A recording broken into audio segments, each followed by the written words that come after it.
నమస్తే welcome to Telugu రాజ్యం.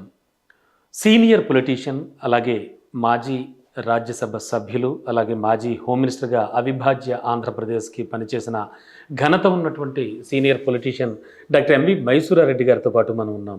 Present political trends అలాగే ఆయన ఎక్స్పీరియన్స్లో ఆయన చవి చూసినటువంటి అనుభవాలు, ఇప్పుడు కండిషన్స్ ఎలా ఉన్నాయి, ఏపీకి సంబంధించి కానీ పొలిటికల్గా ఎలాంటి ఎరా ఉంది, సార్తో మాట్లాడదాం. సార్ నమస్తే అండి. నమస్తే. సార్ అండ్ సార్ ముఖ్యంగా రానున్న ఇంకా 4 ఏళ్ళు పైబడి ఉంది. ఈ 4 ఏళ్ల పైబడి జగన్ భవితవ్యాన్ని ఎలా ఊహించవచ్చు అంటారు? అంటే మీ పాయింట్ ఆఫ్ వ్యూ, మీ సీనియారిటీతో ఏం చెప్తారు? అంటే ఏమన్నా మళ్ళీ కేసులు తిరగదోడి, కోర్స్ ఇప్పుడు నడుస్తున్న కేసులే కొంచెం ఏమన్నా బిగుసుకుని మళ్ళీ జైలుకి వెళ్ళేటువంటి ఛాన్సులు అలాంటివి ఏమైనా కనిపిస్తున్నాయంటారా? ఇప్పుడు ఈ కేసులు అనేటివి సిబిఐ దర్యాప్తు చేసింది, ఛార్జ్ షీట్లు ఫైల్ చేసినారు, విచారణకు వచ్చినాయి చాలా 16 కేసులు. సిబిఐ స్పెషల్ కోర్టులో హైదరాబాద్లోనే ఉంది, అక్కడ విచారణకు రెడీగా ఉన్నాయి. కానీ వాయిదాల మీద వాయిదాలు తీసుకుంటున్నారు విచారణ జరగకుండా. అది సుప్రీంకోర్టు దృష్టికి రఘురామరాజు పిటిషన్ వేశారు, వాయిదాల మీద వాయిదాలు వేస్తున్నారు, కేసులే నడవడం లేదు, ఇన్నేళ్ళు అయింది, మూలన పడి ఉన్నాయి అని చెప్పి రఘురామరాజు పిటిషన్ వేస్తే ఆయన పిటిషన్ మీద సుప్రీంకోర్టు స్పందించి డే టు డే మీరు విచారణ చేయాలా అని ఆదేశాలు ఇచ్చారు. అయినా ఇప్పటికీ మళ్ళీ జరుగుతున్నట్లేదు. అయినా కానీ ఇన్స్పైట్ ఆఫ్ ఆర్డర్స్ అవి ఎప్పుడో జరపక తప్పదు. జరిగినప్పుడు కేసులు బట్టి శిక్ష పడుతుందా పడదా అని నేను ఊహించలేను కదా. జడ్జీలు నిర్ణయం తీసుకోవాలా. సిబిఐ కోర్టు పోయినాక మళ్ళీ హైకోర్టుకు పోతారు, సుప్రీంకోర్టుకు పోతారు, ఇవన్నీ ఉన్నాయి కాబట్టి అది వాటి నిర్ణయం న్యాయాధికారులను బట్టి ఉంటుంది. కానీ మనం చెప్పేది కాకపోతే ఆయన రాజకీయ జీవితం ఎట్టుంటుంది అని అంటే అదొక సమస్య. ఎందుకంటున్నాను అని అంటే కాంగ్రెస్ పార్టీ ఇప్పుడు గతంలో అయితే 2 ఎన్నికల్లో సరిగా పర్ఫార్మెన్స్ లేదు. ఎందుకు లేదంటే ఫస్ట్ టైం అయినప్పుడు రాష్ట్రాన్ని విభజించినారని కోపంతో ఉన్నారు ప్రజలంతా. కోస్తాంధ్ర ప్రజలు కానీ రాయలసీమ ప్రజలు కానీ అన్యాయంగా విభజన చేసింది కాంగ్రెస్ అధినేత్రి అని కోపంగా ఉన్నారు. మళ్ళీ రెండో వచ్చేసరికి ఇంకా తగ్గిపోయింది. ఇప్పుడు షర్మిల గారు అధ్యక్షులుగా ఉన్నారు. కానీ ఆమె ఒకవేళ ఆమె కానీ రాబోయే అధ్యక్షులు కానీ రాష్ట్ర యంత్రాంగాన్ని నిర్మాణం చేసుకోవాలా, జిల్లా యంత్రాంగాన్ని నిర్మాణం చేసుకోవాలి, పార్టీ యంత్రాంగాన్ని. తర్వాత నియోజకవర్గ స్థాయిలో నాయకులను గుర్తించాలా, అక్కడ కూడా కొంత యంత్రాంగాన్ని ఏర్పాటు చేసుకోవాల్సింది. రాష్ట్రం అంతా విస్తృతంగా పర్యటించాల్సిన అవసరం ఉంది. అవన్నీ చర్యలు చేపట్టితే కాంగ్రెస్ పార్టీ బలపడింది అనుకోండి, అప్పుడు జగన్ కొంచెం దెబ్బ తగులుతుంది. ఎందుకు జగన్కే దెబ్బ తగులుతుంది, కూటమికి కూడా తగలచ్చు కదా అని మీరు అడగచ్చు. ఎందుకు జగన్కే తగులుతుంది అంటే జగన్ ఓట్ బ్యాంక్ అంతా అప్పుడు డివిజన్ అప్పుడు కాంగ్రెస్కి ఉన్న ఓట్ బ్యాంక్ అంతా జగన్ పోయింది.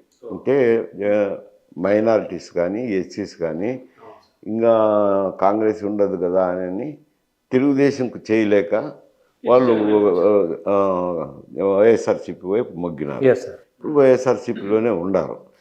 ఇప్పుడు కాంగ్రెస్ పార్టీ బలపడినప్పుడు దేశం మొత్తం మీద ఏమైందంటే ఒక ఎస్సీలు కానీ మైనారిటీస్ కానీ కాంగ్రెస్ వైపు మొగ్గు, స్పెషల్ ఓట్ బ్యాంక్ ఉందండి వాళ్ళకి, కాంగ్రెస్ వైపు మొగ్గు చూపుతున్నారు అన్ని రాష్ట్రాల్లోనూ ఎక్సెప్ట్ ఆంధ్రప్రదేశ్.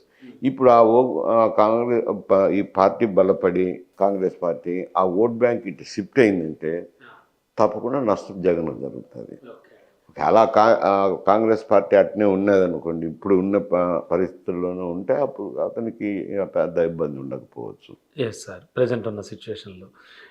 అంటే ఒకవేళ ఫ్యూచర్లో ఏమన్నా కాంగ్రెస్ వైఎస్ఆర్సీపీ ఏమన్నా కలిసే ఛాన్స్ ఉంటుందంటారా? ఛాన్సే లేదంటారా?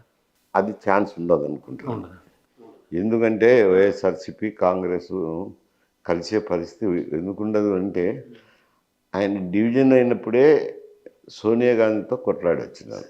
కొంచెం ధిక్కారణ ధోరణిలో మాట్లాడడము, పార్టీకి రాజీనామా చేయడము, పార్టీ పెట్టడము, ఇటువంటి కార్యక్రమాలన్నీ చేసినారు కాబట్టి మళ్ళా కలుసుకుంటారని నేను అనుకోను. అంటే ఇప్పుడు సీనియర్స్ అంతా కూడా వైఎస్ఆర్సీపీ వైపు మొగ్గు చూపుతున్నారు. చాలామంది పేర్లు కూడా బయటకు వస్తున్నాయి, మీరు కూడా అబ్జర్వ్ చేస్తూ ఉండొచ్చు.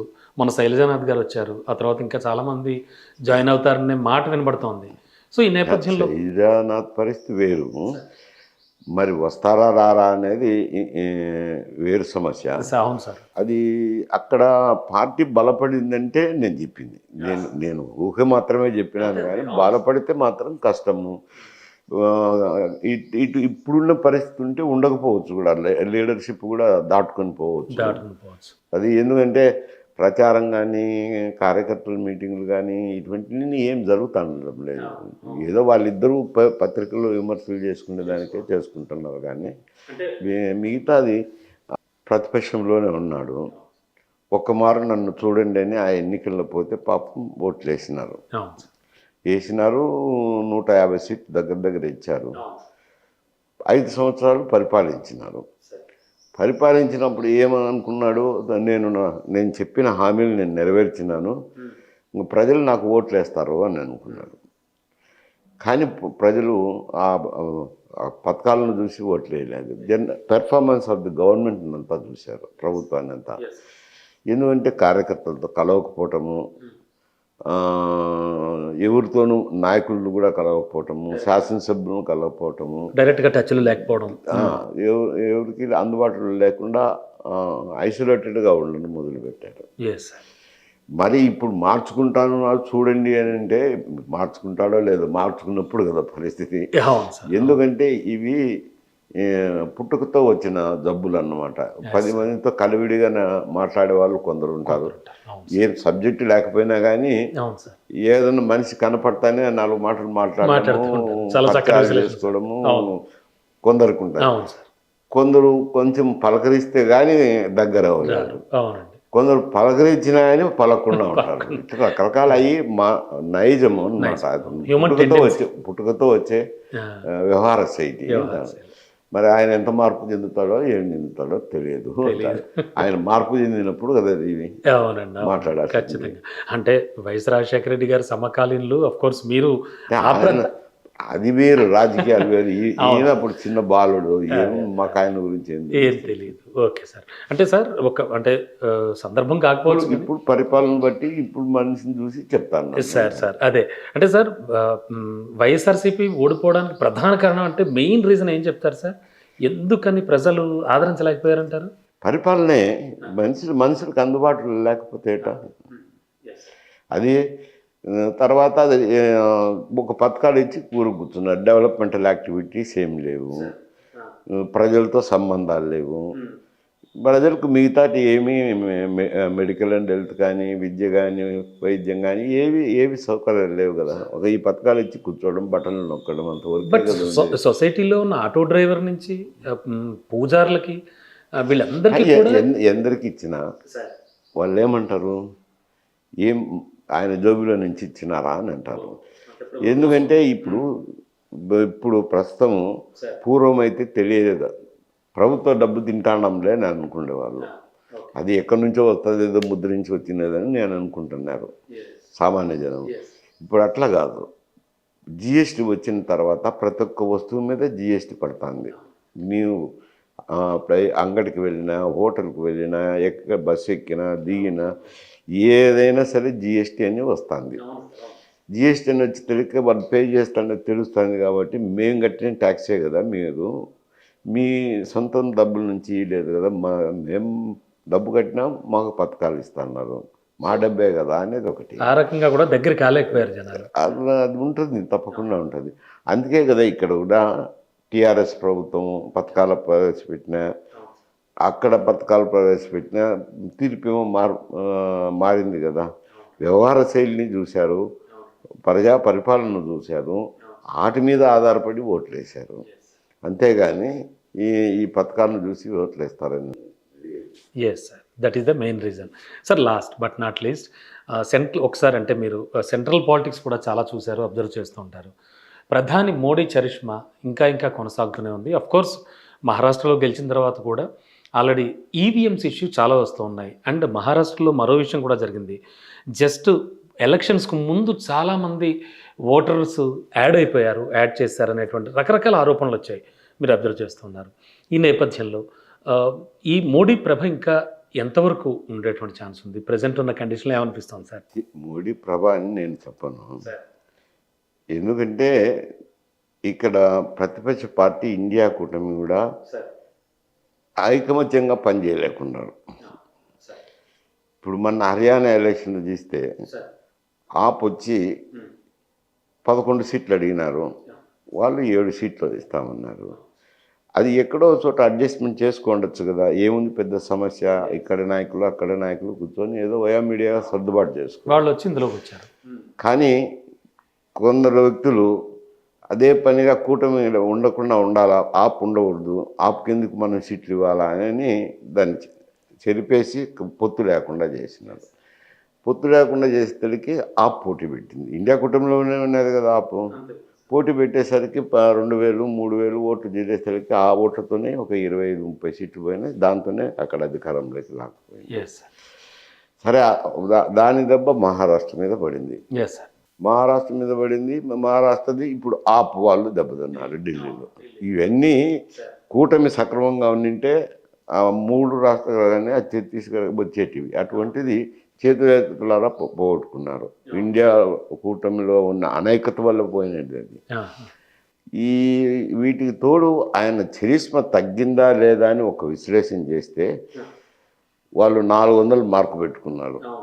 సరే, 400 కాదు, వాళ్ళు గతంలో అయితే వాళ్ళ సొంత మెజారిటీతోనే ప్రభుత్వాలు ఏర్పాటు చేసినారు, లేదంటే కొంత కూటమి అభ్యర్థులతో. ప్రాంతీయ పార్టీలు ఇప్పుడు కూటమి అభ్యర్థులే కాకుండా మళ్ళీ ఇతరులను కూడా చేర్చుకోవాల్సింది వచ్చింది. ఇండియా కూటమిలో ఏది తెలుగుదేశం ఆంధ్రప్రదేశ్లో ఉన్న కూటమి అయితేనేమి, బీహార్ కూటమి అయితేనేమి, ఆ కూటమి వల్లనే వాళ్ళు అధికారంలో ఉండగలుగుతున్నారు. ఆ ఓట్లు లేకపోతే లేదు కదా. సరే, చరిష్మా ఎంతవరకు ఉంది, ఎంత మేరకు ఉంది అనేది తగ్గింది. కాకపోతే వీటికంటే కారణం ఇండియా కూటమిలో ఐకమత్యం లేకపోవడమే ప్రధాన కారణము అంటాను నేను. అంటే మోడీ చాలా వేగంగా ముందుకెళ్లడంలో కూడా ఇండియా కూటమి వైఫల్యం తప్ప మరొకటి కాదంటారు. ప్రజెంట్ ఉన్నటువంటి కండిషన్లో అంటే ఫ్యూచర్లో కానీ బీజేపీ ఇంకా ఏమైనా బలపడే ఛాన్స్ ఉందంటారా? ఇది ఇలాగే కొనసాగే అవకాశం? అంటే బీజేపీ బలపడేది అంటే ఇప్పుడు వాళ్ళు కూడా ఇప్పటికే 15 సంవత్సరాలుగా రాజ్యంలో ఉన్నారు. ఇంకా నెక్స్ట్ టైం ఎలక్షన్స్ అంటే తగ్గింది కదా, ఇప్పుడు మెజారిటీ అయితే తగ్గింది. కానీ వాళ్ళు చేసుకునే పనులు ఇండియా కూటమిలో ఉండే ఐకమత్యము ఎట్లా ఉంటాయో చెప్పలేను కదా నేను. 4 సంవత్సరాలకు ఏ విధంగా చేసుకుంటారో అని చెప్పలేము, దాన్ని బట్టి ఉంటుంది. Thank you sir. స్టేట్కి సంబంధించి అలాగే సెంట్రల్కి సంబంధించి కూడా చాలా విశ్లేషణ ఇచ్చారు. Thank you so much sir. Thank you sir. Please do subscribe to Telugu Rajyam channel. Please do subscribe to Telugu Rajyam channel. Please do subscribe to Telugu Rajyam channel. Hi అండి, నేను మీ ఆర్పీని, నెల్లూరు పెద్దారెడ్డి చేపల పులుసు ఓనర్ని. మీరు తెలుగు రాజ్యం అనే ఈ యూట్యూబ్ ఛానల్ సబ్స్క్రైబ్ చేసుకుంటే మంచి వీడియోలతో వస్తారు. Thank you so much. Hi people, I'm Sonakshi Verma and you please watch Telugu Rajyam and please subscribe to the channel.